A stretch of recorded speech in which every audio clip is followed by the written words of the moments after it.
Hello, my name is Hanna ResDay2018 and I'm a Texas Tech OB-GYN resident. I'm going to be presenting my project today titled Patient Characteristics of Separable and Non-Separable Raman Spectroscopy Serums Pattern in Pregnancy. Before we begin, what exactly is spectroscopy? Raman spectroscopy. Raman spectroscopy is the measurement of the wavelength and intensity of inelastically scattered light from molecules. At the very basic level, each molecule has a unique fingerprint, and when it's struck by a photon, whose source could be, from example, a laser, this photon is scattered at a very specific frequency that can be picked up and identified from the collecting source, such as a spectroscope. A Raman spectrometer can measure these specific frequencies and identify the molecules using the unique molecular fingerprints. If this is still pretty confusing to you, it's completely understandable. I have a schematic on the next slide that explains it even better. On the left, you see the lightning bolt that characterizes the emitted light source, such as photons from a laser. In the middle, there's a schematic that represents a molecule. So when the photons from the emitted light source hit the molecule absorbs the photons and releases them at a specific frequency that's unique to that molecule, hence the squiggly lines that are coming out from the molecule. The spectroscope on the right-hand side absorbs these photons and is able to interpret the data to be able to come out with a reading that is unique to that specific molecule, and thus we're able to identify the molecules that are within a certain specimen to be able to determine what are the molecules within the specimen that are studied. On this next slide, I have an example of one of the readouts from a spectroscope.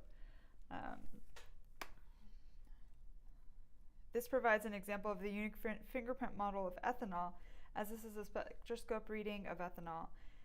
In this way, spectroscopy can be a powerful tool to identify the molecules. At this point, let's turn back to the study.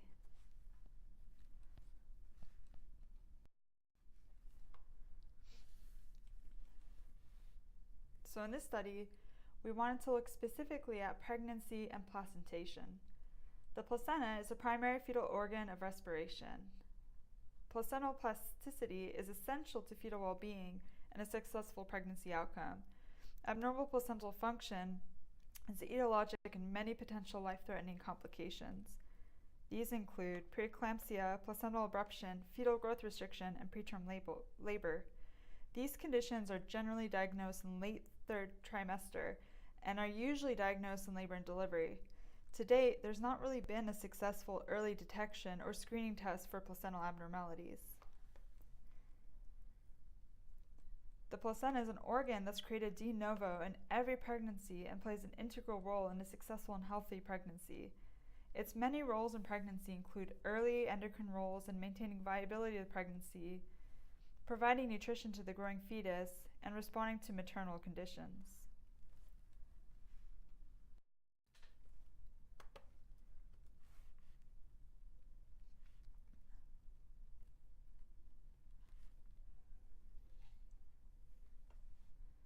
We postulated that Raman spectroscopy can possibly be used as an early detection test to determine if there are placental abnormalities early in the pregnancy course. So is there any data in the literature that helps to support this? Well, we believe so. Raman spectroscopy has been studied in recent years to study clinical diseases including cancer, Alzheimer's, and other neurologic diseases. Raman spectroscopy has also been used successfully to detect certain hypercholesterolemic disorders such as VLDL, triglycerides, glucose, lipids, and creatinine in the serum. Specifically in the obstetric population, Raman spectroscopy has been used to study placentas ex vivo in women who develop preeclampsia and similar diseases. Therefore, with the President set to use spectroscopy to identify potential biomarkers, specifically in placental disorders such as preeclampsia, We were interested in studying Raman spectroscopy using serum samples of women in their first trimester and then obtaining serum samples from the same women in their third trimester to discriminate between important phases between placental and fetal development in these different trimesters. So we sought to obtain this serum from women in their first and third trimester pregnancy and used Raman spectroscopy to observe for differences in the spectral fingerprints and to compare these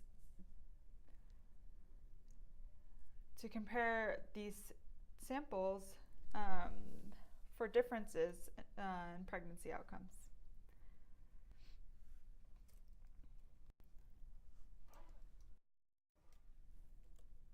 So for our methods, we enrolled 15 women.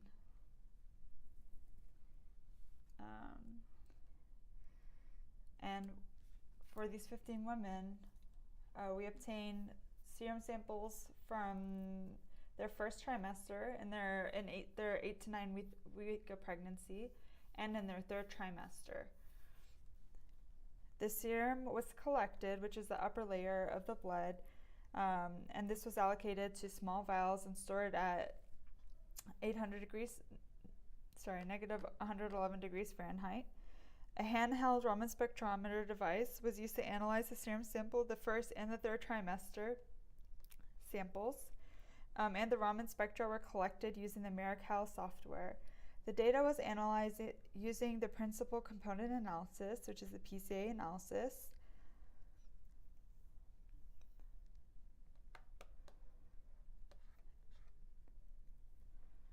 And the result of these is on the next slide.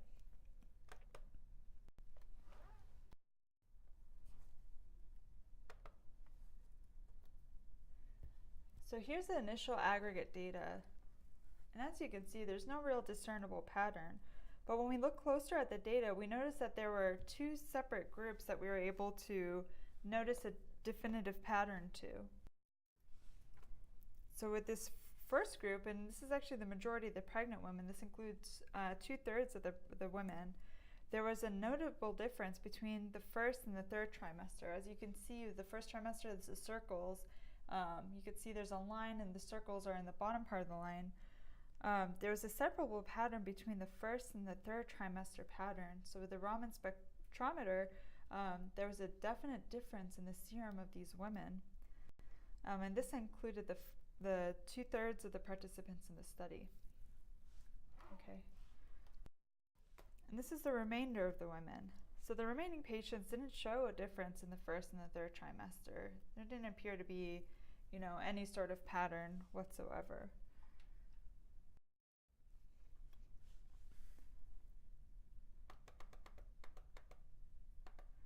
So when we looked for further differences between the two groups, so we, in the end when we split these two groups, there's one that had the definite separable pattern and one that didn't have a separable pattern. There didn't appear to be a great difference between the fetal weight, the BMI, the parity, or the gravidity.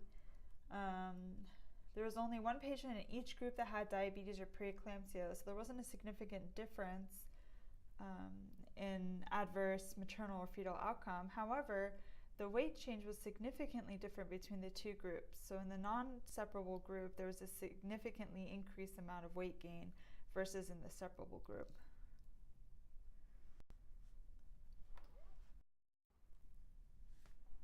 So how do we interpret all this data? Well, in a normal pregnancy, the placenta doesn't connect to the maternal circulation prior to 8 to 9 weeks. So placental markers such as vascular endothelial growth factor, PGIF, seen prior to 8 to 9 weeks can be used as an early marker for placental abnormality. You shouldn't be seeing these markers in the maternal circulation, so if you see them, then it's a pretty good indication that there's a problem with the placenta. However, so the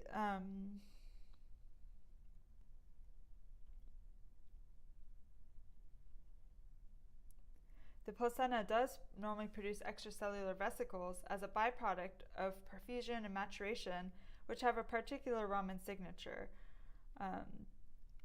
These extracellular vesicles are usually a byproduct of placental perfusion, vascular development, and maturation. and they usually have a particular Raman signature, which you can evaluate with Raman spectroscopy. So we think some of the differences between the first and the second trimester of maternal Raman spectra might be explained by these differences. So in the first trimester, you don't expect to see a lot of these changes because there's not placental connection to the maternal circulation. However, in the third trimester, because there is that connection with the placentas and maternal circulation, you expect to see a lot of these byproducts in the maternal circulation, and that's a normal effect.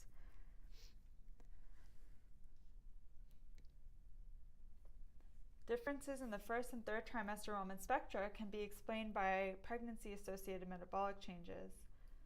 In addition, the non-separable group had a significant amount of weight gain that could have masked the separation in Raman spectra. This is similar to serum analyte screening when you have to account for maternal weight, and you have to use different multiples of the mean to account for differences in maternal weight, as increase in weight may mask protein signaling, which could have masked Raman signaling as well. So this is something we have to take in account with our overweight patients or patients that may have gained a lot of weight, as this may mask some of the Raman signaling and can confuse some of the results. So going into the future with our moms that gain a lot of weight, we may have to have some calculations that factor that in. That may affect the screening results of the test. So what's the bottom line? Well, our results show that Raman spectroscopy can be done as a bedside point-of-care test that can be done to evaluate for placental function. We see notable difference between the first and the third trimester pregnant women. However, this difference doesn't really extend to women who have an extensive amount of weight gain in pregnancy. So we do need to evaluate how to adjust for maternal weight gain. And we need to figure out how to make calculations or adjustment to adjust for this maternal weight gain. Once we're able to do that, then despite maternal weight gain, we should be able to screen these women just as effectively as women who don't gain a large amount in pregnancy.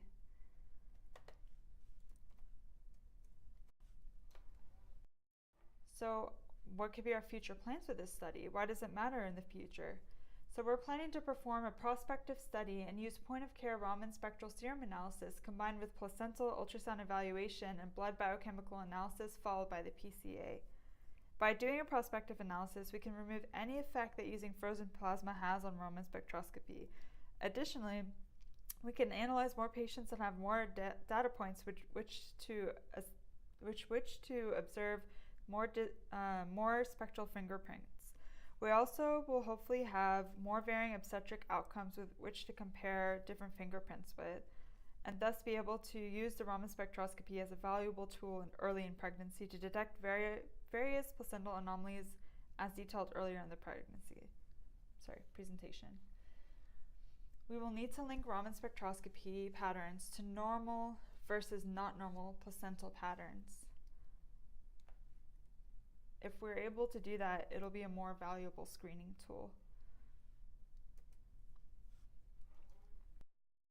In conclusion, the data obtained with handheld Raman spectral device could be used as a point-of-care diagnostic tool to differentiate between normal and abnormal placental function through analysis of the spectral signature of the maternal serum.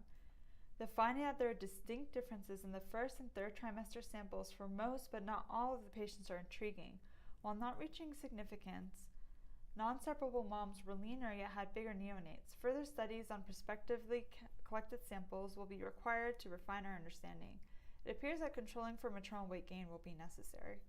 Since changes observed during gestation are associated with placental maturation, the Raman spectral analyses might represent a useful tool for rapid analysis of placental fingerprints in maternal circulation. Thank you very much.